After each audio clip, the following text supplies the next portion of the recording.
सभी दोस्तों को जनक शर्मा की तरफ से प्यार भरा नमस्कार। दोस्तों, सबसे पहले श्री गणेश को हम नमन करेंगे और सरस्वती माता का हम वंदन करेंगे और साईनाथ को हम नमन करेंगे।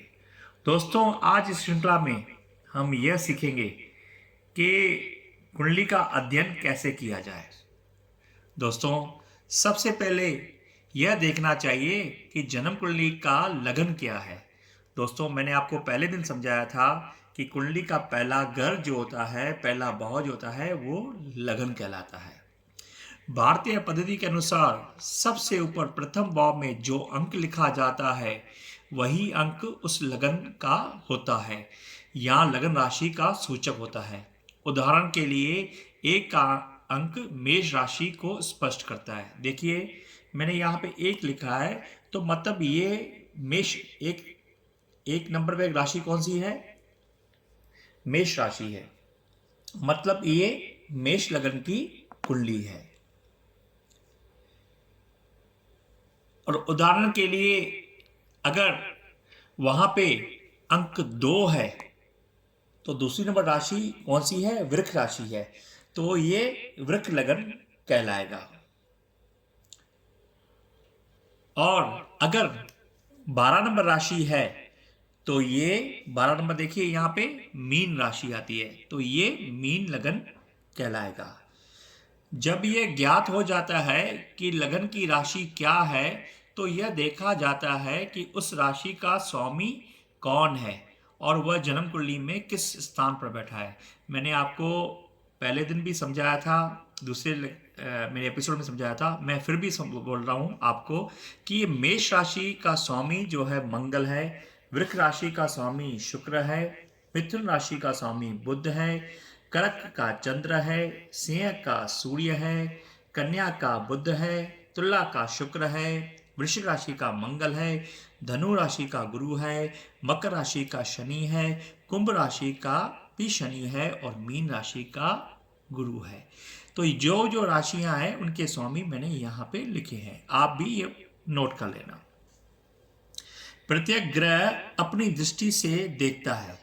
जो ग्रह हैं इनकी दृष्टियां निश्चित की गई है, या विज्ञान की भाषा में कहा जाए कि प्रत्येक ग्रह की एक चुंबकीय शक्ति होती है जिससे यह वहां तक देखने का समर्थ होता है, उसे देखने की ताकत होती है। जिस स्थान पर ग्रह की दृष्टि होती है उस स्थान को वह ग्रह अनुकूल या प्रतिकूल बनाता है। दोस्तों, यहाँ पे मैंने ग्रहों की दृष्टि मेंशन की है। हर एक ग्रह जो है, प्रत्येक ग्रह अपनी राशि से सातवीं राशि को देखता है। जैसे मान लीजिए यहाँ मंगल जो है 7वें स्थान पे है और अपनी पूर्ण दृष्टि ये लगन पे देगा, तो ये मंगल जो है लगन को देख रहा है 7वीं दृष्टि से। दोस्तों, 7वीं दृष्टि सभी ग्रहों को कॉमन है, लेकिन कुछ खास ग्रह हैं जैसे मंगल और गुरु और शनि, इनको और राहु केतु को भी इनको स्पेशल दृष्टियां दी गई है। जैसे मंगल को चौथी दृष्टि और 8वीं दृष्टि भी दी गई है, और गुरु को 5वीं और 9वीं, और शनि को 3री और 10वीं। तो ये जहाँ देखते हैं वहाँ पे अपना पॉजिटिव या नेगेटिव असर छोड़ते हैं। ग्रह की जहाँ जहाँ पर दृष्टि होती है उस स्थान की वह उतनी ही मजबूती से प्रदान करता है और जितने की वह स्वयं स्थान पर बैठकर करता है। अगर ग्रह समझो मंगल कहीं पे बैठा है तो उस स्थान को तो मजबूत करेगा, और जिस स्थान को देखेगा तो उस स्थान को भी वो मजबूत बना लेगा। उदाहरण के लिए यदि लगन का स्वामी मंगल हो और मंगल की पूर्ण दृष्टि लगन पर पड़ती हो तो इससे लगन भाव मजबूत होता है। जैसे देखो दोस्तों, मैंने यहाँ पे मंगल लिखा है और ये मेष लगन की कुंडली है और मेष का स्वामी जो है मंगल है। मंगल अपनी 7वीं दृष्टि से मेष लगन को, मतलब लगन को देख रहा है। तो इसका तात्पर्य यह होगा कि ऐसा व्यक्ति शारीरिक स्वास्थ्य की दृष्टि से अनुकूल रहेगा, जीवन में सुंदर और अच्छे व्यक्ति लिए हुए होगा, आगे के जीवन में स्वास्थ्य की दृष्टि से किसी भी प्रकार की कोई विशेष बाधा या परेशानी नहीं रहेगी। मतलब ये जातक की कुंडली में दर्शाएगा कि वह हेल्थ के मामले में अच्छा रहेगा और आगे भी उसे कोई भी परेशानी नहीं होगी।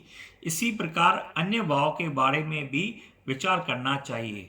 उदाहरण के लिए यदि पंचम भाव को संतान भाव माना गया है, इस भाव पर पंचम भाव के स्वामी की दृष्टि हो, देखिए अगर ये पांचवा भाव है तो यह संतान भाव माना गया है।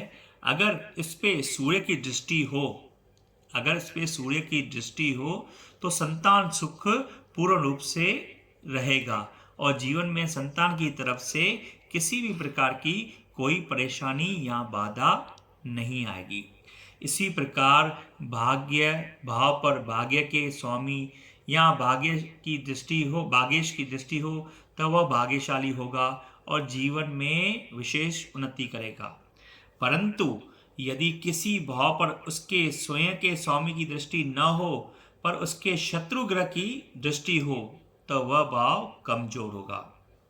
दोस्तों, अभी ग्रहों के शत्रु भी होते हैं, तो यहाँ पे मैंने मेंशन की है कि ग्रह से शत्रु भाव रखने वाला, जैसे अभी सूर्य से शनि जो है दुश्मनी करता है, चंद्र से शुक्र दुश्मनी करता है, मंगल से शनि और शुक्र दुश्मनी करता है, बुध से सूर्य और मंगल, गुरु से शुक्र और शनि, और शुक्र से मंगल और सूर्य, शनि से भी मंगल और सूर्य।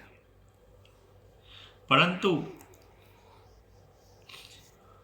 यहाँ पर यह ध्यान रखना चाहिए कि ये आवश्यक नहीं है कि सूर्य का शत्रु शनि है तो शनि का शत्रु भी सूर्य हो, यह आवश्यक नहीं है।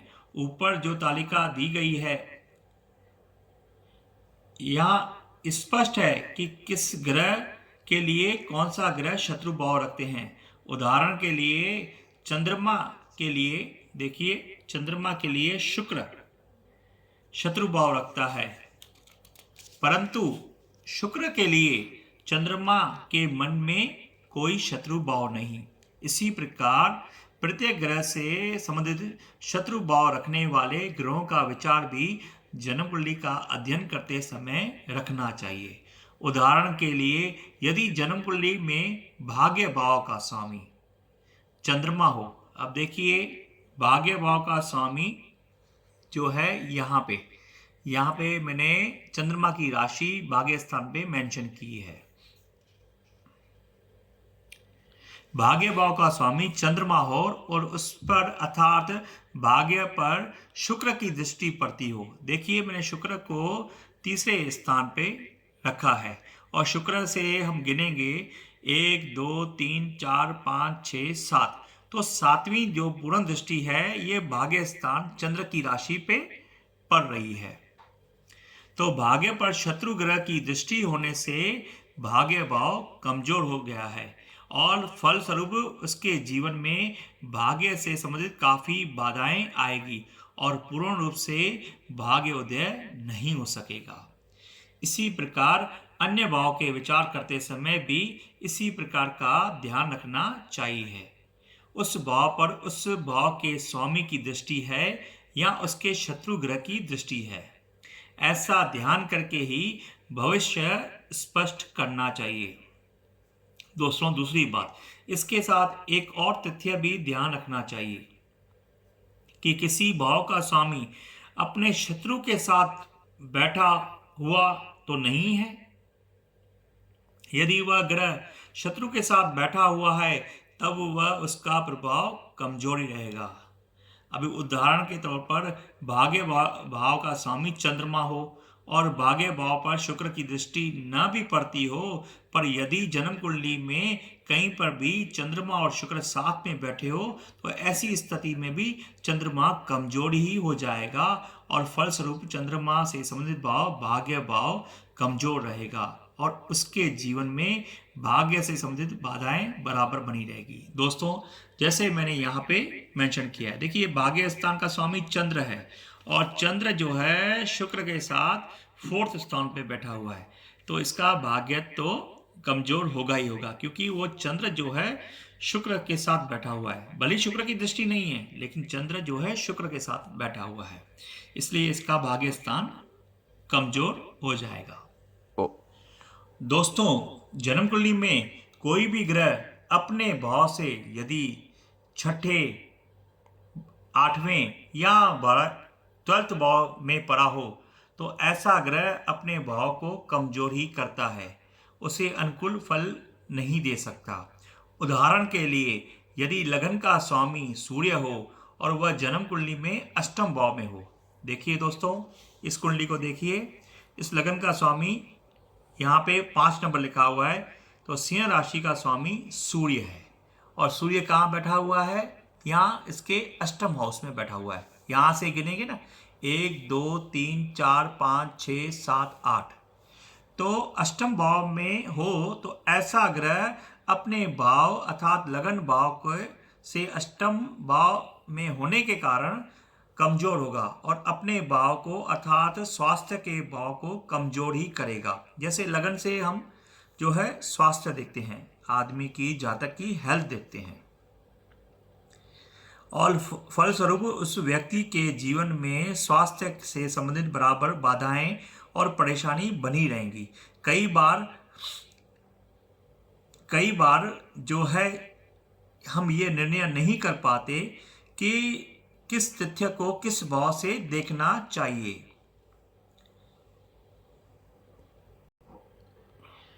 तो हमें ये नहीं मालूम पड़ता है तो किस भाव से क्या चीजें हम देखें। अभी उदाहरण के लिए पौत्र, पौत्र क्या होता है? पुत्र का पुत्र। उदाहरण के लिए पौत्र के बारे में किस भाव से देखा जाना चाहिए, या पत्नी की माँ अर्थात सास के बारे में जानकारी प्राप्त करनी हो तो वह किस भाव से देखना चाहिए। दोस्तों, कभी कभी ऐसे सवाल जातक लेके आता है, तो आप कुंडली कैसे देखेंगे? इसके लिए सामान्य सूत्र यह है कि पौत्र पुत्र का ही पुत्र है। जन्म कुंडली में पंचम स्थान जो है ये संतान स्थान होता है, और इस भाव से आगे पंचम भाव पुत्र का अर्थात पौत्र का होगा। अभी यहां से हम गिनती करेंगे, पंचम स्थान संतान भाव से 1 2 3 4 5, जो भाग्य स्थान है, जहां पे पंचम स्थान से 5 पे गिना जाए तो भाग्य स्थान पे जाता है, तो वो स्थान जो है पौत्र का होगा। इस प्रकार पंचम से पंचम भाव अर्थात नवम भाव से पौत्र के बारे में जानकारी प्राप्त की जा सकती है। और जन्म कुंडली के अनुसार जीवन में पौत्र कब होगा?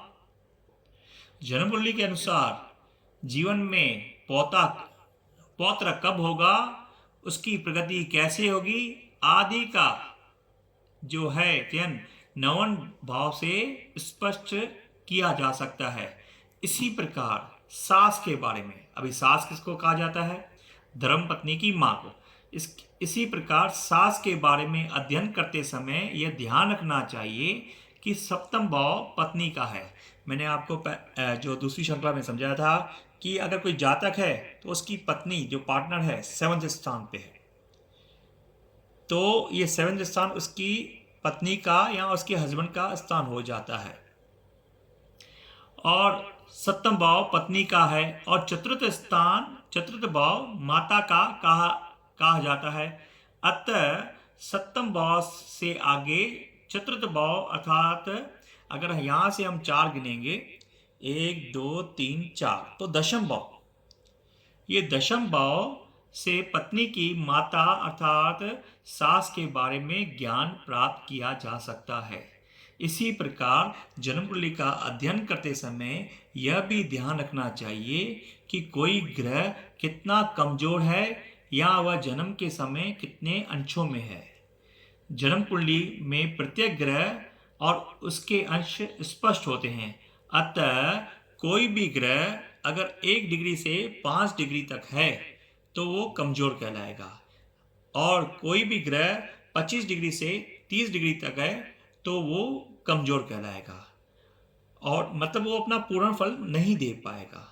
और कोई ग्रह 6 डिग्री से 24 डिग्री तक है तो वह ग्रह बलवान कहा जाएगा, तो वो अपना पूर्ण फल दे पाएगा। दोस्तों, यहाँ पे मैं अपनी वाणी को विश्राम देता हूँ। ओम साई राम।